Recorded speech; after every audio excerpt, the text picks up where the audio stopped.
दोस्तों, वास्तु शास्त्र के अनुसार पूजा घर भवन का सबसे मुख्य स्थान होता है। इसी स्थान से हमें सकारात्मक ऊर्जा प्राप्त होती है। इसीलिए भवन में पूजा घर का निर्माण करते समय हमें वास्तु शास्त्र में बताए गए महत्वपूर्ण नियमों का पालन अवश्य ही करना चाहिए।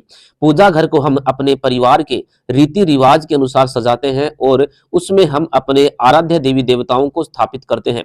परिवार यदि बड़ा है तो जाहिर है कि सबके अपने अपने प्रिय देवी देवता होंगे और परिवार का हर व्यक्ति अपने प्रिय आराध्य की मूर्ति यहाँ वहां से ढूंढ कर लाता है और उन्हें पूजा घर में स्थापित करता है।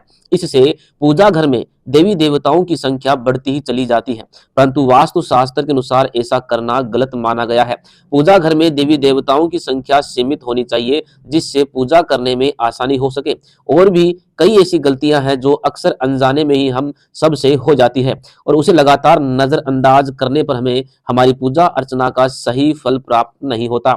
इसलिए हमें पूजा घर में कुछ नियमों को अवश्य ही ध्यान में रखना चाहिए, जिससे हमें अपनी आराधना का सही फल मिल सके। तो दोस्तों, आइए जान लेते हैं पूजा घर से संबंधित महत्वपूर्ण वास्तु नियमों को। बात करते हैं पहले नियम की। सबसे बड़ी गलती जो अक्सर हम सभी से हो जाती है, वह गलती है मंदिर को गंदा रखना। मंदिर को जिसमें आप भगवान को स्थापित करते हैं, उसको कभी भी गंदा नहीं रखना चाहिए। साथ ही हमें भी पूरी तरह से स्वच्छ होकर के ही पूजा घर में प्रवेश करना चाहिए। चप्पल जूते पहनकर या गंदे पैरों से पूजा घर में नहीं जाना चाहिए। दूसरा महत्वपूर्ण नियम है कि हमारे पूजा घर का दरवाजा कभी भी दक्षिण दिशा में खुलने वाला नहीं होना चाहिए। दक्षिण दिशा मृत्यु के देवता यमराज की दिशा मानी जाती है। इस दिशा में भगवान के लिए लगाए गए दिए की जोत भी नहीं होनी चाहिए। इसी प्रकार से पूजा घर में स्थापित देवी देवताओं के मुख दक्षिण दिशा में कदापि नहीं होने चाहिए। साथ ही यह भी ध्यान रखें कि देवी देवताओं के मुख एक दूसरे के आमने सामने भी नहीं होने चाहिए।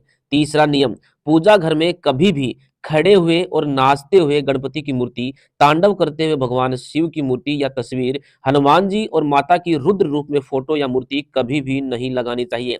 किसी भी भगवान की मूर्ति या फोटो हमेशा ही शांत एवं विराजमान अवस्था में होनी चाहिए। पूजा घर में किसी भी देवी देवता की खंडित मूर्ति कभी नहीं रखनी चाहिए।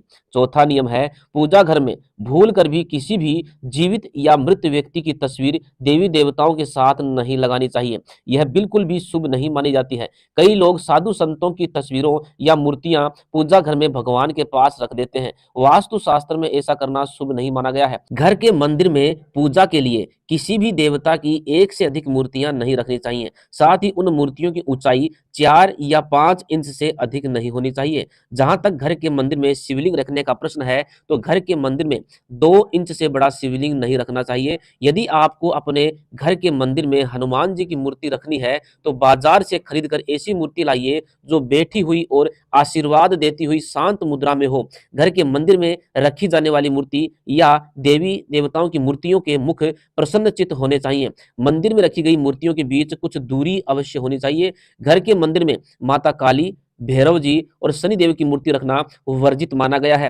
पांचवा नियम, हमारे प्राचीन हिंदू शास्त्रों में पंच देवी देवताओं की पूजा का विधान बताया गया है। इसलिए प्रत्येक घर के मंदिर में इन 5 देवताओं की मूर्ति अथवा तस्वीर अवश्य ही होनी चाहिए। घर के मंदिर में सूर्य देव, गणेश जी, भगवान विष्णु, माता पार्वती और भगवान शिव, इन 5 देवी देवताओं की पूजा अवश्य ही करनी चाहिए, तभी हमारी पूजा संपूर्ण मानी जाती है। शास्त्रों में यह भी वर्णित है कि पूजा घर में देवी देवताओं की प्रतिमाएं हमारे अंगूठे से बड़ी नहीं होनी चाहिए। यदि इससे बड़ी मूर्तियां हम रखते हैं तो उनकी प्राण प्रतिष्ठा करानी चाहिए और उनकी विशेष पूजा के नियमों का पालन भी अवश्य ही करना चाहिए। ध्यान रहे, पूजा घर में भूल से भी किसी भी देवी देवता की खोखली मूर्ति नहीं रखनी चाहिए।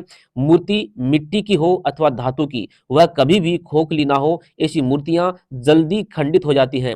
मंदिर में चित्र लगाते समय ध्यान रखें कि देवी देवता के चित्र फटे हुए या फिर धुंधले ना हो। नियम नंबर 6, घर में उग्र देवी देवताओं की प्रतिमाएं अथवा चित्र भी नहीं लगाने चाहिए। भगवान का जो रूप आपको प्रिय हो, वही रूप आपके सामने होना चाहिए। देवताओं की उग्र रूप से मन में भय की स्थिति उत्पन्न होती है। साथ ही घर के बालक देवताओं के ऐसे उग्र रूप को देखकर भयभीत हो सकते हैं।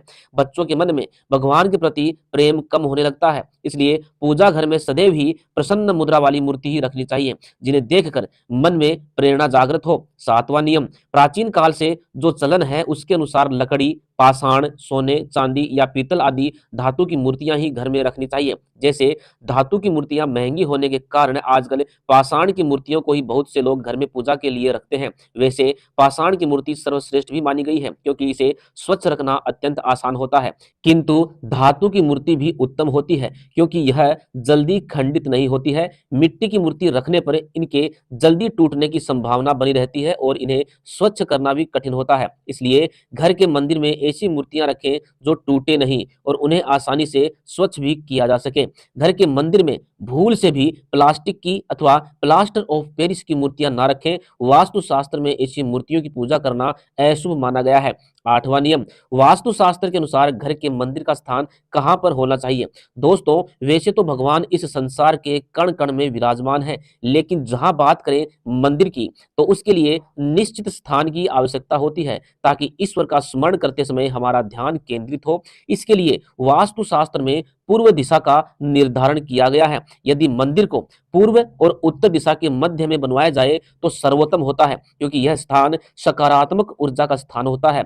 इसी दिशा से सकारात्मक ऊर्जा घर में प्रवेश करती है। लेकिन ध्यान रहे, आपके घर का मंदिर शौचालय से दूरी पर होना चाहिए। आप अपने घर का पूजा स्थल ऐसे स्थान पर कभी भी ना बनवाएं जहां पास में वॉशरूम हो क्योंकि वॉशरूम या शौचालय नकारात्मक ऊर्जा का क्षेत्र होते हैं। ऐसे स्थान पर मंदिर बनाने से अशुभ परिणाम प्राप्त होते हैं। पूजा करते समय नकारात्मक ऊर्जा आपको प्रभावित कर सकती है। साथ ही पूजा घर रसोई और शयन कक्ष में भी नहीं बनाना चाहिए। 9वां नियम, दोस्तों घर के मंदिर के संबंध में एक महत्वपूर्ण बात यह भी है कि जहां तक हो सके घर का मंदिर आपके उठने बैठने की जगह से ऊंचा होना चाहिए क्योंकि सभी देवी देवताओं का स्थान हम सबसे ऊंचा है।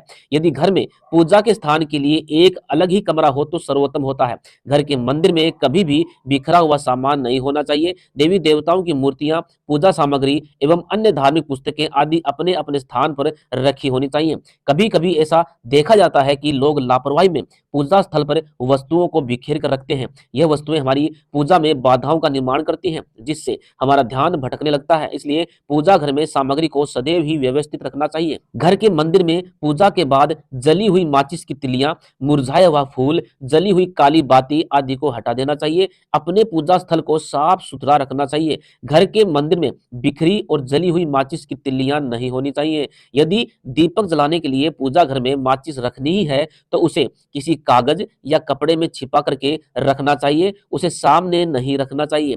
दीपक जलाने के बाद बुझी हुई माचिस की तिल्ली को इधर उधर नहीं फेंकना चाहिए। ध्यान रहे कि पूजा घर में लाइटर आदि का उपयोग दीपक जलाने के लिए भूल से भी ना करें और एक माचिस की तिल्ली से एक से अधिक दीपक या धूप बत्ती भी नहीं जलानी चाहिए। अब अंत में एक सबसे बड़ी बात मैं बता देता हूं कि घर के पूजा स्थल में कभी भी अगरबत्ती नहीं जलानी चाहिए क्योंकि उसमें बांस की लकड़ी का उपयोग किया जाता है और बांस को जलाना हिंदू धर्म में शुभ नहीं माना जाता। तो दोस्तों, इस प्रकार से आप अपने पूजा घर में वास्तु शास्त्र के नियमों का पालन करके सकारात्मक ऊर्जा का निर्माण कर सकते हैं। जानकारी कैसी लगी कमेंट के माध्यम से हमें अवश्य ही बताइए। धन्यवाद।